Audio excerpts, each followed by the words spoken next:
Well, I am really, really excited to chat about all things nutrition and running. But first, just tell me a little bit about yourself and a little bit about your practice and kind of how you serve runners. Yeah, so I'm, like you said, a dietitian. I live in Minnesota and have lived here most of my life. I've been a dietitian for 11 years, I think now, but have had my practice working specifically with runners for 3 years. And so I have two young kids, a 1-year-old and a 4-year-old, and that keeps me busy Yes. as well. And then currently tapering for a marathon CIM in Sacramento, California. So Oh, that's awesome. I think Whitney's doing that one also too, right? yes, yep, yes she Nice. is. Yeah, so but with my practice, so I kind of work, focus with runners, men and women, and really combine intuitive eating and sports nutrition. So I love moving it. away from like whether it's counting calories or macros or hopping from one diet to the next, but learning to honestly know how your nutrition changes, like the sports nutrition side of things, of what to eat before, during, after your run, how to Yeah. make sure that you're getting enough. But then also knowing like, how do I understand my hunger and fullness? How do I create balanced and satisfying meals? How do Yes. I give myself permission to eat my favorite foods without feeling guilty about them? And how it all encompasses whether you're training or you're during the off season not training for a race. Yeah, I really love that because I think I mean, people come from all different backgrounds and stuff with running, but there's a lot of people who just come from like really, really strict, like athletic backgrounds, like maybe with like college athletics or whatever, where it was like you should only be eating these things, and then we're transitioning into normal life, and it's like, how do we do this? So I love the intuitive eating part to that. Yeah, yeah. And something that I've realized, even like with myself, is so I didn't realize I had food rules for the longest time. Like it would be, and I find this true, I guess maybe as runners in general, we're weight conscious, and or maybe you've gotten into running to lose weight and then you're afraid to eat. Yeah. But like there can be so ingrained like food rules or just ways that we eat. Like I would, for example, I'd always go to the grocery store and buy chicken breast because I always, it's the healthiest. That's what you hear. Yeah. But, there's nothing wrong with buying the chicken thighs as well. And they take, getting out of that routine and challenging those thoughts that you have about nutrition and the way you eat can make a big difference. And I guess the reason why I always talk about this with runners is so often these things can be ingrained in us and they Yeah. could really be holding us back Oh, of from course. giving us permission to eat. Yes, of course. I was just talking with one of my girlfriends, and she is training for not an ultra, but she's training for a certain duration of a trail race. It's just her biggest race yet. And she was like, I am eating so much. And she was like, I am at peak performance right now. Like this, like all of this fuel is just like allowing me to actually run and not feel like I'm, depleted as I'm going, which is Mm-hmm. amazing. Right, right. Yeah, yeah, exactly. And I think that's a common thing, like, people wanting to lose weight or wanting to get toned, but when you fuel your body for the training that you're doing, you can push yourself, you can reach those paces, you can recover faster, and naturally your body's going to find its happy place when you Mhm. fuel. And Oh, obviously you're training hard too. that's awesome. In your practice, what kind of services do you offer? I've seen a lot about like your webinar, but I also know that you do some personalized stuff. Tell me a little bit about that. Yeah, so the webinars were super popular. That was this fall. That was a lot of fun as people were, training for fall races, Yeah. talking about carb loading and, how much should you be trying to eat during the race? How much carbs should you be trying to take in? So that was a lot of fun. But then I also have a small group coaching program where it's 3 months, and it's currently all female runners, and we really dive into, I'd say a lot of them are training for a race, but you don't have to be. And then we really dive into like overcoming those food rules, understanding like, how do I know if I'm eating enough or if I'm eating too much? Because that can happen a lot too. Maybe you find yourself raiding the pantry or binging at night. Yeah. And then there's so many different layers that play a role into that. How you grew up, how your relationship with food was growing up, how maybe emotional eating or stress eating, and working through to know what's going on. So that's my group coaching program. We do a lot of weekly group coaching calls and food log reviews. Like I can give feedback based on pictures of your food, and that's really more about like your mindset around food per se versus like what you're eating, but also like, balanced meals. Are you getting enough protein at breakfast time, which is something I see a lot missing, or are you getting enough carbs?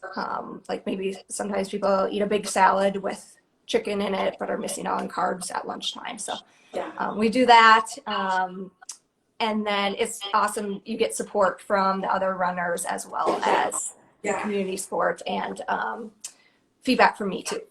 Awesome. And then I also have a couple courses. They're actually currently on Black Friday, small business Saturday sale now. There's one that's really focused on, it's called Fuel Your Run. So it's really focused on what to eat before, during, and after your run, and creating a fueling plan. And then a higher course that really dives into talking about like the everyday meals in addition to the sports nutrition side of what to eat before, during, and after a run. So how to create balanced meals, meal planning. Even I know some people like to know specifics. So there's even like, how do I determine how much protein I should be having throughout the day based on my weight, based on how much I'm exercising, and how that looks during different seasons too. Nice. That's awesome. I feel like those courses on your website would be a great like gift for someone this holiday season, or like a thing to ask for, because it's like the gift that will keep on giving. Right. Also in your coaching, like your, I don't know what you call it. Is it personalized coaching? Group? What do you call it? The group coaching. That's yeah. When you do that and you do like your calls or your check-ins, is it like all of the people that are in that group come on with you at a certain time? Yep. Everyone comes on at one time, and then they're always recorded. So if you can't make it, and then people have the option to send me a message if there's other questions that they have outside of the group coaching calls. Sometimes more personal questions come up. But it's just really nice to hear, if somebody is working on one thing, like maybe they're trying to figure out what to eat before a run. Somebody else like may have mastered that already and really has some really good ideas. So that back and forth can be really helpful when you're like in the same, experiencing some of the same things or working through some of the same things, which is really nice. Yes. I used to be really against, just because I had never done it before, but like group coaching ideas. And it's something that I actually want to start integrating into my practice, is like getting all of my female runners together and having like, a Q&A where they send in questions and I answer, because it's so valuable to hear other people's questions and just know that there's people out there that are like also working through the same thing. And then you have a chance to connect with them in that space. And it just builds your, confidence and like momentum moving forward. So I love that you do that. Yeah. And you, just so like for my followers to know, you work more PT, specifically focusing on hip. Tell me more about that, just so for my followers to know as well what you do. Yes, so I specifically work with women runners with hip pain and help them return to running pain-free. I work on a solutions-based model. So instead of like doing typical physical therapy where it's like, hey, I have a labral tear, and I'm like, okay, let's see what happens. We come up with your goal, and we're like, what is your ideal, situation? And it might be, I want to return to running a 10K at this pace, and then we just reverse engineer your program to get to that. And I do both virtual and mobile. I'm in the Seattle area. But my like coaching and PT program can include PT specific stuff, strength coaching, run coaching, but we're always working towards that goal of whatever it is for you. So we know that we're making progress and getting your goal satisfied. Yeah, that's awesome. I love how there's different components of it to get you to that goal, the final Yes. goal. Yeah, it's been great to just be able to break out of the shell of just PT and be able to say, okay, and have the time to say, this is your running program for the week, this is your strength programming for the week, and this is your rehab stuff, and condense it into one thing. Yeah, that's awesome. Yes. For your programs or just the clients that you've worked with, you can speak on either webinars or the coaching, but what are some of your biggest client takeaways that you have found working with these runners over the years? Yeah, I think one of the ones that come to mind recently is how one of my runners came to me. She's just constantly thinking and obsessing and questioning, like, am I eating right? Um, you know, had counted macros or calories in the past and wanted to move away from that. And, oftentimes like the obsession with food can go into affect your relationship with food of like, I really shouldn't like be having ice cream with my kids, or like that middle of the day feeling hangry when you come home from work because you haven't ate and you're starving, and you get upset with your kids or your significant other. But anyway, she shared how that realizing stressing about food is more harmful on my health than simply eating what I want to eat and move on. And like when you give yourself permission to eat those foods and not stress about it, you actually probably, it starts to normalize the food. So let's say, cookies are on a pedestal and you always like want them, but you tell yourself they're off limits. And once you start to normalize them, it's not that big a deal. It just becomes another food. And so she realized like, okay, once I remove this stress, like I'm not as stressed at work.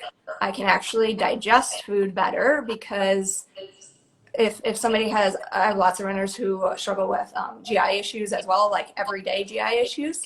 Yeah. And so the stress can make it more difficult to digest food, or you feel more bloated. And just taking that away improves that. And so realizing like, I think we often forget about how much stress impacts our health when we don't even think about it.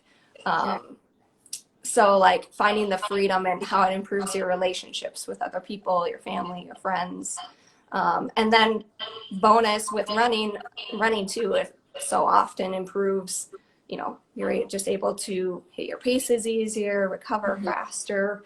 The binging or the overeating at night doesn't happen. And there's just like, you don't have to constantly think about food all the time. Yes, that's amazing. That is so powerful that your clients are like seeing wins with that, because that is very stressful and like kind of a constant nag that's outside of running. Yeah. I'm curious to know, have you like your relationship with food, has that changed over time, or like do you see anything, or maybe even with your clients, that has maybe can impact their hip or Yes. PT as well? Yes. Yeah, I would say a really, really big thing that I see is with runners that have been runners forever. Like maybe they or I just see it with people that maybe did like cross country or something growing up with that, um, is under fueling and then leading to stress fractures. I think that is like one of the biggest thing that I see, and that is um, an area that I can, treat and teach people to progressively like load their, injury back up. But I would say that is probably one of the biggest red flag injuries for me where I am like, I can't do this one alone. And I want you to see, either an MD or a nutritionist to just see like, what are your levels, like just systemically. And then if fueling is a problem, then finding someone to work with them on that. Yeah, yeah, for sure. Yeah, I think that's obviously stress fractures are a big thing. And I think under fueling so often, I know for myself, I thought I was eating well. I thought I was like eating well to support my running for a long time. And I mean, obviously there's signs of under fueling, whether it's like your hair falling out really easily, which is hard to know too if you're used to it, or Yeah. like um, missing period or irregular period, or getting sick a lot, feeling cold all the time. But I feel like it's hard to identify in yourself sometimes.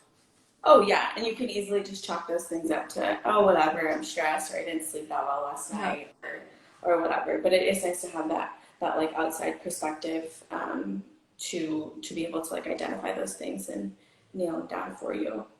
Yeah. But you also asked about myself too, and I'm trying to think because I have not been able to run really, really long distances for probably like, I don't know, year and a half now, and I'm starting to ramp up to maybe training for like a half and then progressively a full. But I Yeah. haven't had to fuel for those long distances, so I'm really curious to see what it's going to be like when I, am starting to incorporate long runs back into my schedule. Yeah. Yeah. And was it related to injury? Um, Yeah. Yeah, I too okay. have a hip injury, and then so I'm just progressively working back up to where I want to be.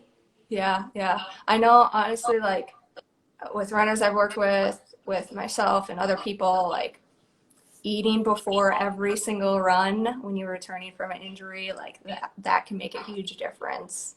Mm-hmm. And even starting to eat during a run, if you want to practice and try out different gels or fueling types when it's 45 minutes, an hour. Usually you Mm-hmm. don't need anything until it's over an hour, 70 minutes, but it absolutely doesn't hurt. There's no reason why you Yes, can't fuel during a shorter run too. yes, that is a really good rule of thumb, and I am once I get there, I'm gonna talk to you or sign up for a webinar or something because I'm so curious to just learn more about all the things that you know. Yeah. Um,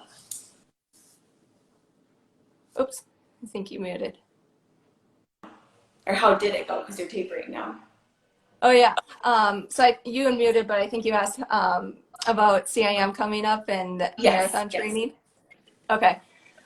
Yeah, so next Sunday I'll be running it. But the training cycle went actually really good. Like, um, this was, I guess, the second time that I've actually worked with a running coach. Okay, I did training with Lift Run Perform group okay, and training for sub 3. And so I was a nice. little nervous about the intensity of it. But honestly, like, I mean, I ran in college and ran in high school as well. So, like, have had that experience under my belt of knowing how intense runs can be. But, Mm-hmm. like, mindset wise, knowing like there's one hard workout a week and one long run hard workout a week and everything else is easy, Mm-hmm. then it seems like more doable. So I did that, and then I worked with a strength coach once a week as well, That's awesome. um, because obviously I know how important strength is for preventing injuries. I did have a hamstring flare up, just like Yeah. increasing mileage too quickly, but went in and saw PT for that, and after a couple sessions was able to get through that. Um, and so it was also interesting, like I think my highest mileage week was less than 60 miles a week, which I know is a ton for Yeah. a lot of people. But in my mind going into it, I was like, oh, I'm going to have to like hit 70-mile weeks type thing. But I was taking 2 days off a week. Just did 5 days, which was something new. I would always do 6 or sometimes even 7 days of running. So My gosh, that extra rest day a week was really nice too. that is amazing. Which I think helped keep me healthy, getting the quality workouts in versus volume of running. Of course. Um, so yeah, we'll see. I think I'll be like right around that 3 hour mark, and we'll just see if I'll be able to break it on race day. Oh my gosh, that is so exciting. That is really, really exciting. That's a huge feat to get through all of that training and just feel like confident and ready to go for race day. Yeah, yeah. So I'm excited. That's awesome. I love that you just sought out all of those um, coaching opportunities and PT, like when the time was necessary. I feel like for training for like a marathon or whatever it is just so nice to have that plan down, and then you're not like, okay, I think I need to do this. I'm not sure I need to do this. It's just someone telling you do this, and then if something goes wrong, then you have that person there to be like, this is how we're going to adjust and you're going to make it. Right. Yep. Yep. Yeah. I didn't have to think about it or second guess and just, yeah, this is what we're going That to do is and awesome. do it. Well, I will be cheering for you and Whitney on Sunday. That's so exciting. Yeah. Thank you. Yes. Is there anything else that you have that you just want to say about running or fueling or your practice or anything that you want to say to, I don't know, the world? Yeah. Let's see.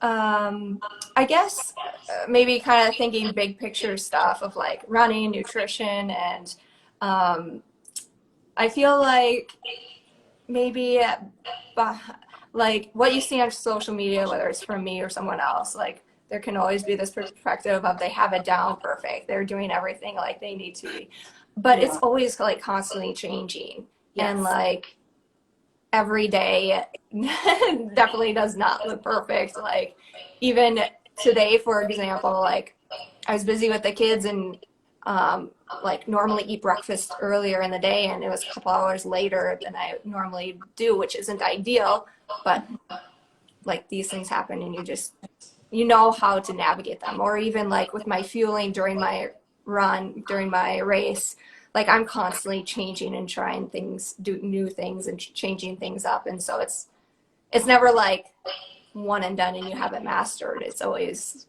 ebbing and flowing based on different seasons too. Yes, I love that. I always say, like for when I'm working with clients, it is like a calibration. It's like this is our goal, but we're kind of just like calibrating to how to get there. And if you have a little bit of pain or whatever, if something goes kind of wrong, like we're just calibrating to get you to your goal. Yeah, yeah, for sure. I love that. Um, where can we get more from you? Like, where do we get access to your classes, or how can we contact you? What? Yes. So yeah, I'd love it if you watch this or watch part of it.